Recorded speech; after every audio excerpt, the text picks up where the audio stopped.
WhatsApp guys, my name is Chaitanya and welcome back to my YouTube channel. So guys, इस video में मैं आपके साथ पूरा का पूरा रोड मैप डिस्कस करूंगा कि आप एक बिजनेस एनालिस्ट कैसे बन सकते हैं।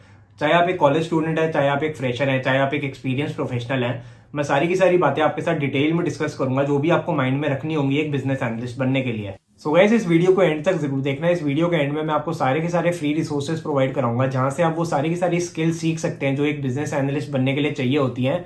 तो इस वीडियो को एंड तक जरूर देखना है। एंड चलिए अब हम बढ़ते हैं अपनी वीडियो की तरफ। सो गाइस, वीडियो स्टार्ट करने से पहले मैं सबसे पहले आपको ये बताना चाहूंगा कि बिजनेस एनालिस्ट करते क्या है। तो बिजनेस एनालिस्ट बेसिकली अपने क्लाइंट्स को या दूसरी कंपनीज को उनकी बिजनेस प्रॉब्लम्स को सॉल्व करने में हेल्प करते हैं। एंड ये बिजनेस प्रॉब्लम किसी भी नेचर की हो सकती है। ये फाइनेंशियल रिलेटेड प्रॉब्लम हो सकती है या ये कोई स्ट्रैटेजी रिलेटेड प्रॉब्लम हो सकती है। तो बिजनेस एनालिस्ट बेसिकली इन प्रॉब्लम्स को सुनता है एंड इस प्रॉब्लम को समझता है एंड उसके बाद इस प्रॉब्लम को सॉल्व करने के लिए एक स्ट्रैटेजी सजेस्ट करता है अपने क्लाइंट्स को या कंपनीज को। एंड फिर वो कंपनी उस स्ट्रैटेजीज को अपनाती है या उसमें कोई चेंजेस वगैरह सजेस्ट करती है एंड उसके बाद वो प्रॉब्लम सॉल्व होती है। एंड अगर आपको कोडिंग वगैरह में इंटरेस्ट नहीं है, आपको ज्यादा देर लैपटॉप के सामने बैठने में मजा नहीं आता है, तो बिजनेस एनालिस्ट आपके लिए एक परफेक्ट रोल है, क्योंकि बिजनेस एनालिस्ट में मिनिमम कोडिंग रिक्वायर्ड होती है एंड बिजनेस एनालिस्ट में बहुत ही मिनिमम टेक स्टैक रिक्वायर्ड होता है। तो अगर आपके पास एक थोड़ा बहुत भी आपको बेसिक कोडिंग वगैरह आती है तो आप एक बिजनेस एनालिस्ट बन सकते हैं। एंड अगर आपको स्ट्रैटेजी साइड में इंटरेस्ट है एंड आपको बिजनेस साइड में इंटरेस्ट है एंड आपको टेक्निकल रोल्स में इंटरेस्ट नहीं है, तो बिजनेस एनालिस्ट आपके लिए एक परफेक्ट रोल है। सो गाइस, वीडियो में आगे बढ़ने से पहले मैं आपके साथ एक और चीज शेयर करना चाहूंगा। तो बहुत सारे लोग business analyst and data analyst को एक ही रोल समझ लेते हैं, बट ये दोनों ही काफी अलग रोल्स हैं। तो डेटा एनालिस्ट थोड़ा ज्यादा ही डेटा ओरिएंटेड एंड थोड़ा ज्यादा ही टेक्निकल रोल है, जिसमें आपको पाइथन, मशीन लर्निंग, सीक्वल वगैरह आना चाहिए। एंड बिजनेस एनालिस्ट थोड़ा सेमी टेक्निकल रोल है, जिसमें आपको मिनिमम टेक्निकल स्किल्स आनी चाहिए। थोड़ी बेसिक अगर प्रोग्रामिंग वगैरह भी आती है तो काफी है एक बिजनेस एनालिस्ट के लिए। एंड बिजनेस एनालिस्ट में आपका बिजनेस एक्यूमेंट थोड़ा ज्यादा अच्छा होना चाहिए एंड आपकी प्रॉब्लम सॉल्विंग स्किल्स थोड़ी ज्यादा अच्छी होनी चाहिए। तो बिजनेस एनालिस्ट एक सेमी टेक्निकल रोल है एंड डेटा एनालिस्ट एक प्योरली टेक्निकल रोल है। सो गाइस, चलिए अब हम बढ़ते हैं रिक्वायरमेंट्स एंड क्वालिफिकेशंस की तरफ जो आपको चाहिए होगी एक बिजनेस एनालिस्ट बनने के लिए। तो मिनिमम रिक्वायरमेंट तो ये है कि आपके पास एक ग्रेजुएट डिग्री होनी चाहिए बिजनेस एनालिस्ट बनने के लिए। बट अगर आपके पास इकोनॉमिक्स में डिग्री है, कॉमर्स में डिग्री है, या इंजीनियरिंग में डिग्री है, या एमबीए में डिग्री है, तो आपको थोड़ी ज्यादा प्रेफरेंस दी जाएगी बिजनेस एनालिस्ट के रोल्स के लिए। एमबीए प्रोफेशनल्स को थोड़ी ज्यादा प्रेफरेंस मिलती है, क्योंकि एमबीए में काफी डीप में सिखाया जाता है बिजनेस रिलेटेड चीजें एंड स्ट्रैटेजी साइड की जो चीजें होती हैं, तो उनके पास थोड़ी ज्यादा नॉलेज होती है बिजनेस की, तो इसलिए एमबीए प्रोफेशनल्स को थोड़ी ज्यादा प्रेफरेंस मिलती है बिजनेस एनालिस्ट के रोल्स में। बट ऐसा नहीं है कि बाकी लोगों को प्रेफरेंस नहीं मिलती। आजकल स्किल सेट बहुत ज्यादा जरूरी होता है, तो अगर आपके पास राइट स्किल सेट है तो आपको बिजनेस एनालिस्ट बनने से कोई भी नहीं रोक सकता। तो अब हम बढ़ते हैं स्किल सेट की तरफ कि आपको क्या क्या स्किल सेट रिक्वायर होगा एक बिजनेस एनालिस्ट बनने के लिए। सो गाइस, वीडियो में आगे बढ़ने से पहले इस वीडियो को लाइक जरूर कर देना एंड चैनल को सब्सक्राइब भी कर देना। इससे काफी ज्यादा मोटिवेशन मिलती है ऐसी और भी ज्यादा वीडियोस बनाने के लिए। सो गाइस, बिजनेस एनालिस्ट बनने के लिए जो सबसे इंपॉर्टेंट स्किल है वो है प्रॉब्लम सॉल्विंग स्किल्स। तो लेट सपोज मैं अपनी कोई प्रॉब्लम लेके आया हूँ एंड आप एक बिजनेस एनालिस्ट हैं, तो आप उस प्रॉब्लम को कैसे मल्टीपल पार्ट्स में डिवाइड करेंगे, कैसे उस प्रॉब्लम से रिलेटेड स्ट्रैटेजीज डेवलप करेंगे, ये काफी ज्यादा एक इंपॉर्टेंट स्किल है बिजनेस एनालिस्ट बनने के लिए, क्योंकि बिजनेस एनालिस्ट का काम ही यही होता है कि अपने क्लाइंट्स की प्रॉब्लम्स को सॉल्व करना। तो आप कैसे उस प्रॉब्लम को एफिशिएंटली सॉल्व करेंगे, ये काफी ज्यादा एक इंपॉर्टेंट होगा बिजनेस एनालिस्ट के लिए। एंड प्रॉब्लम सॉल्विंग स्किल्स के बाद जो सेकंड मोस्ट इंपॉर्टेंट स्किल है वो है एमएस एक्सेल। एमएस एक्सेल एक काफी ज्यादा अंडररेटेड स्किल है, बट ये काफी ज्यादा एक इंपॉर्टेंट स्किल है कोई भी जॉब के लिए and specially business analyst roles के लिए। तो एमएस एक्सेल आपको थोड़ा इंटरमीडिएट लेवल तक का नहीं, थोड़ा एडवांस लेवल तक का आना चाहिए, जिसमें आपको V lookup, x lookup and pivot tables वगैरह बनाना, चार्ट्स वगैरह बनाना आना चाहिए। एंड ये आपको थोड़ा एडवांस लेवल में सीखना होगा। एमएस एक्सेल के बाद जो थर्ड मोस्ट इंपॉर्टेंट स्किल है वो है SQL, which is structured query language. थोड़ा बहुत आपको टेक्निकल भी सीखना होगा। तो सीक्वल से हम बेसिकली डेटा को एक्सट्रैक्ट करते हैं, तो डेटा को थोड़ा बहुत एक्सट्रैक्ट करने के लिए आपको थोड़ा इंटरमीडिएट लेवल तक का सीक्वल भी आना चाहिए।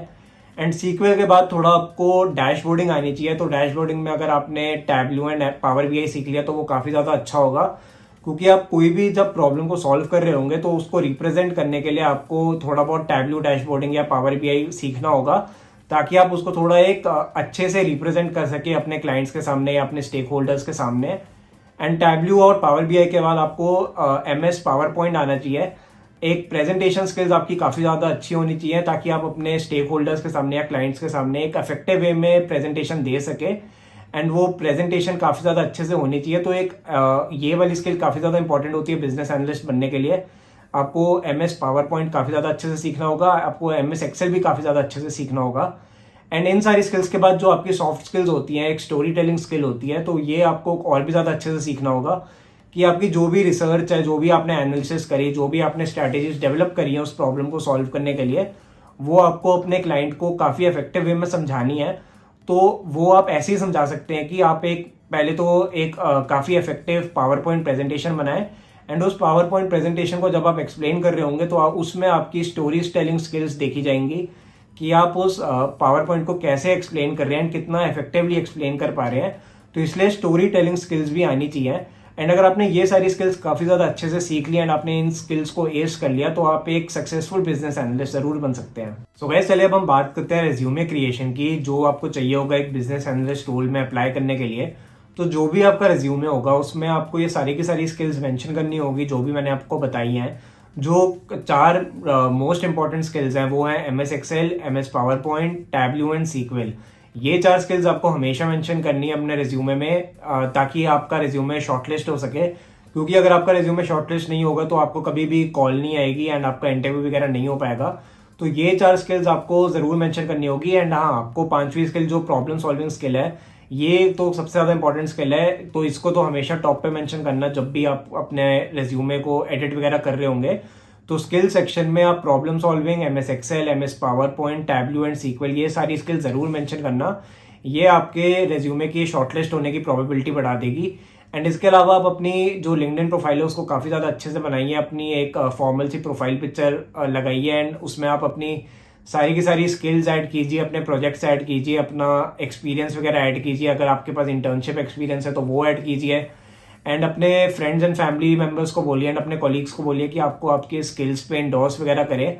तो इससे आपकी लिंक्डइन प्रोफाइल को बूस्ट मिलेगा एंड रिक्रूटर्स आपको आपकी लिंक्डइन प्रोफाइल से भी अप्रोच कर सकते हैं। ये आज के टाइम में काफ़ी ज़्यादा इंपॉर्टेंट हो गया, क्योंकि बहुत सारे लोग लिंक्डइन प्रोफाइल ज़रूर मंगाते हैं, लिंक्डइन प्रोफाइल ज़रूर देखते हैं जब भी आपको वो कॉल करते हैं। तो कोई भी रिक्रूटर आपको कॉल करने से पहले आजकल लिंक्डइन प्रोफाइल ज़रूर चेकआउट करेगा कि आपका क्या इंटर्नशिप एक्सपीरियंस है या क्या आपका प्रोफेशनल एक्सपीरियंस रहा है। तो ये दोनों चीज़ें काफ़ी ज़्यादा इंपॉर्टेंट है। रिज्यूमे में ये सारी स्किल्स मेंशन होनी चाहिए एंड आपकी LinkedIn profile up to date होनी चाहिए, तभी आपको कॉल आएगा। अगर ये दोनों चीज़ें आपकी अप टू डेट नहीं है तो आपको कॉल आने के चांसेस कम हो जाएंगे एंड आप एक बिजनेस एनालिस्ट फिर नहीं बन पाएंगे, या आपको काफ़ी ज़्यादा मुश्किल होगी एक बिजनेस एनालिस्ट बनने के लिए। सो चलिए गाइस, हम बात करते हैं बिजनेस एनालिस्ट की सैलरीज के बारे में। तो इंडिया में जो एक एवरेज सैलरी पैकेज है बिजनेस एनालिस्ट का, वो 6 लाख पर एनम है, जिसमें मिनिमम सैलरी 4 लाख है एंड मैक्सिमम सैलरी 1 करोड़ तक है।